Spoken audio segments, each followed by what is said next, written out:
This is the first UPAVASA we do for this year. We will no longer be holding briefing session live anymore.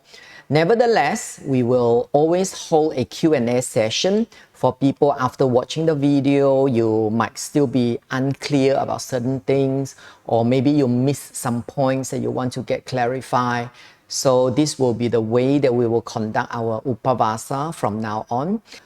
The pandemic is still ongoing. There are still likelihood that any of us, including myself, so in case if I'm COVID positive, Teacher Liu will take over. There should be some contingency for yourself as well. Just in case, if you get COVID positive before going into full fasting, you just go straight out of the program. Okay? You no longer continue with your UPAVASA program while you are COVID positive. It's not recommended, because when you are contracted with COVID, your body is already weak. Your body is already fighting the virus. So we don't want to overload your body. So the best thing for you to do is to come out of this program without hurting yourself. Once you have already gone into full fasting, allow yourself at least one day to eat congee or liquid food. After that, you can go into normal food and get yourself recovered first. The question was, the first 3 days, do we eat only sweet potato, and Chinese yam, and how do we eat? Yes, that is your main food, your main calming food. There is also supplementary calming food. 你也有辅食，但是主食就是这三样。So the main food, only these 3 types. So how we eat is, first day, you eat however much you want. But don't get yourself so bloated. Just have enough. If you are hungry, you eat. There is no restriction. First day. Then second day, on the basis of however much you eat, you reduce. 在第一天的基础之上，你开始减量。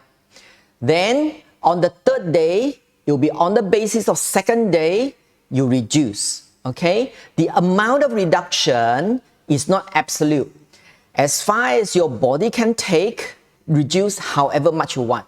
The key point is, when you are eating these 3 food, these 3 kind of main calming food, your body endocrine, or your gastric acid and all of these things, it will retract back into the body. As it retract back into the body, you will gradually lose your physical hunger.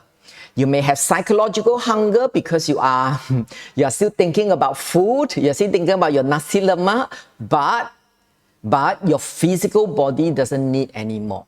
The question was, can I eat sweet potato in the morning and then potato in the for noon, and then I eat something else for evening? It doesn't matter. Any 1, 2, or 3 types you can eat during these 3 days. So you can eat all 3 types at one go, or you can choose 1 type, you can choose 2 types, whatever you want. So this is it's like the repertoire. It's like your available food that you can eat. So you can choose any of the 3, either 1, 2, or 3 of them. Now, starting from this round, we are preparing concentrate for you. So it's part of the program now. So we have the longevity concentrate. How you dilute that is 1 part concentrate, you dilute with 5 parts water. That means the first one that you receive is 1 liter. So that one can dilute into total 6 liters. That means you add 5 liters of water. So at least that should be enough for you for the first 2 days. When you come on the first day, we will give you more. Okay? So you drink however much you want. Now, this is only a guideline, 1 part concentrate to 5 parts water. You don't need to measure exactly. It's only a rough guide. If you think that's too sweet for you, you dilute with more water. If you think that is actually too bitter for you, or actually is not sweet enough, you actually dilute with less water. So there is no fixed formula, but our guideline to you is 1 part concentrate to 5 parts water. Now, the question was, do you just drink your longevity tea or you can drink water as well? Okay. Now, longevity tea serves multiple purpose. Okay. The first one is once you actually start reducing food, or even when you go into full fasting, your body doesn't have enough energy. Okay. When your body doesn't have enough energy, it doesn't repair your body. It will shut down. When it shut down, this is not what we want. We want the body to keep burning your fat, keep pushing out all the old cells. It will renew new cells. That needs energy. So the very first purpose for the longevity tea is it will provide you with that energy so your body can repair itself. Now, do you only drink longevity tea or you can drink water? Of course, you can drink plain water. Plain water, that's totally fine. But don't drink only plain water because you will not have enough energy. You will not have enough energy. So when you say, I have been drinking this for 3 days already, my mouth doesn't feel nice, I want to have some plain water, that's fine. You can drink some plain water, etc. But don't solely only drink plain water. You really need your longevity tea. Okay? That's the very first and very important purpose for your longevity tea. Okay? Now, secondly, the longevity tea helps you to combat your especially psychological hunger. If you drink plain water, sometimes people still feel a bit hungry, but old students, you may already have this experience. When you drink longevity tea, when you feel hungry and you drink longevity tea, you have some kind of hunger, whether it's physical or psychological. When you drink a little bit of the longevity tea, you feel full already. You don't feel like you want to eat anymore. So that is also a purpose of your longevity tea. Okay? Question was, she has a habit of drinking lemon water, so lemon juice and dilute with water. Can you still drink that during UPAVASA? No. Okay, because lemon juice is not calming. That means it will disturb your life force. It's not that it's not good. It's not that it's not good. It will disturb your life force. Just for these 7 days, not drink that lemon juice or lemon water just for 7 days. After that, you can resume your own routine. So the first thing I want to remind you for this UPAVASA is you need to have the right mentality. Anything we do, including UPAVASA, you go in half-hearted, you only get half-hearted result.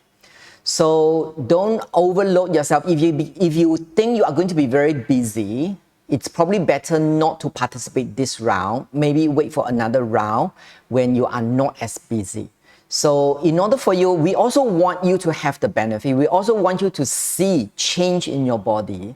So we would very much like you to go in full-hearted, not half-hearted, not just like, okay, I just come along, blah, blah, blah, and you are still working hard, etc. You don't have time for yourself, not just physically, but also mentally. The mental component in the video, you should also pick up that the mental component affects the effect. So if your mental state is always constantly going up and down, the effect will not be very good. So I would like you to go in full wholehearted.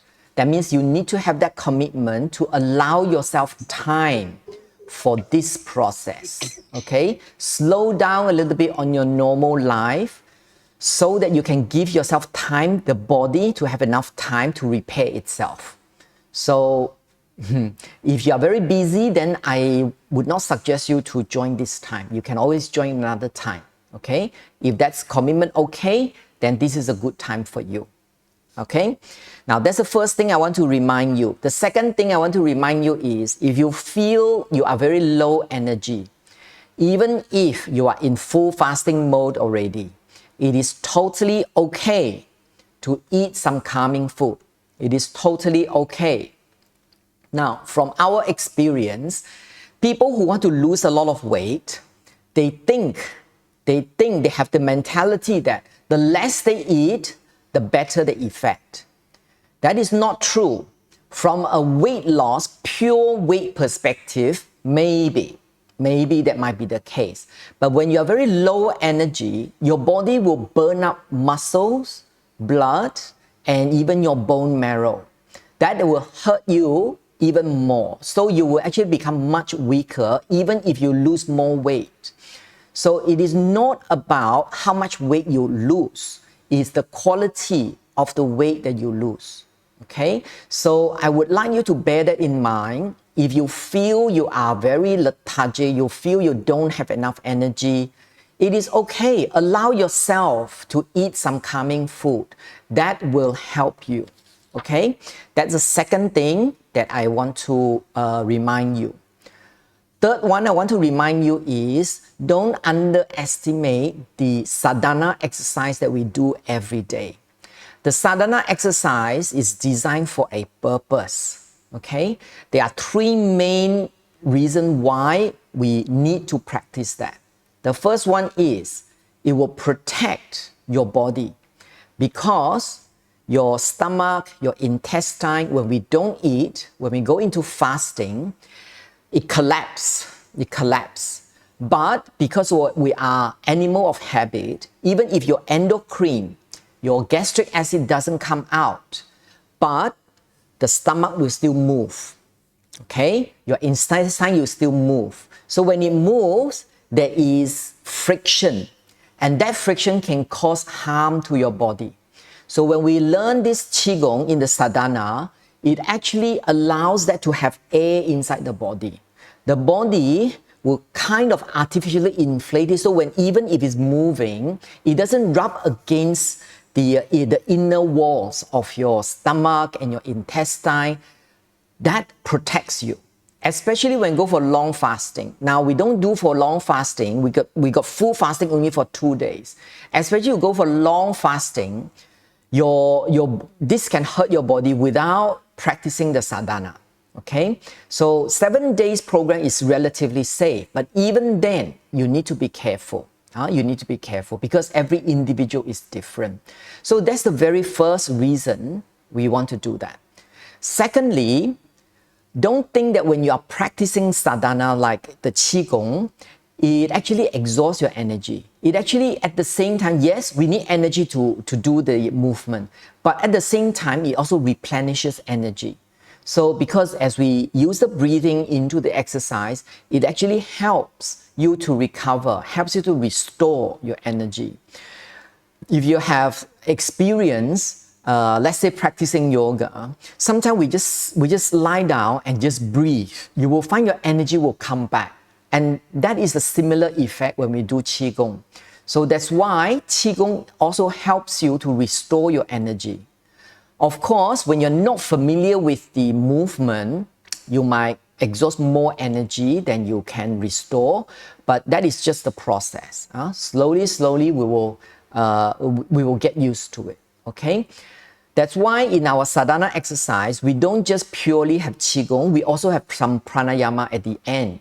So just for people who are not familiar with the exercise, they may still be exhausting a lot of energy. The pranayama will actually help you to restore that. Okay. Last but not least, the sadhana exercise, the Qigong exercise, is directly linked to different meridians of the body. That means there are meridians that are connected with your liver, with your heart, with your kidney, etc. The body, when you actually have, when we actually practicing Qigong, the energy will be directed towards different parts of your organ. And that helps with the self-healing process. That's why sadhana is important. Don't skip the sadhana. I have students before, they say, oh, UPAVASA is just about the dietary requirements. So, I feel a bit tired today, or I have got a lot of work, I don't need to come, etc. Yes, sometimes you have some urgent stuff, you are not able to make it, fine. Or even like, KL is sometimes when it's raining hard, there's the flood, you are not able to come. Okay, but don't just skip the sadhana for the sake of skipping just because you are lazy. It actually is part and parcel of the program. The last thing I want to remind you is, especially for first timer, The worst condition is the first 3 days. That is the hardest. Because the first 3 days, when the body starts to go into UPAVASA mode, the body will start to react. You will start to have adverse reaction. The body starts to push out toxins. It starts to push out things that are not in your body. It starts to decompose the old cells and all of these things. That is when you feel worst. So you need to persevere. Especially the first 3 days. If first 3 days you've got pening kepala, my headache, all of these things, persevere. Once you get through that stage, your body becomes light. Your body will become light and things will become much better. So don't give up for the first 3 days. That's all I want to share with you. Now, remember, those of you who are starting the program, Wednesday morning, when you wake up in the morning, you open your eyes, your UPAVASA starts. You can only eat calming food and drink longevity tea. And then come here in the evening. Okay? So if you still haven't got your longevity tea, come over anytime, or we can arrange Lala Move, etc. to actually send it over to you. That's all for today. Thank you very much. See you guys on Wednesday. Bye bye now.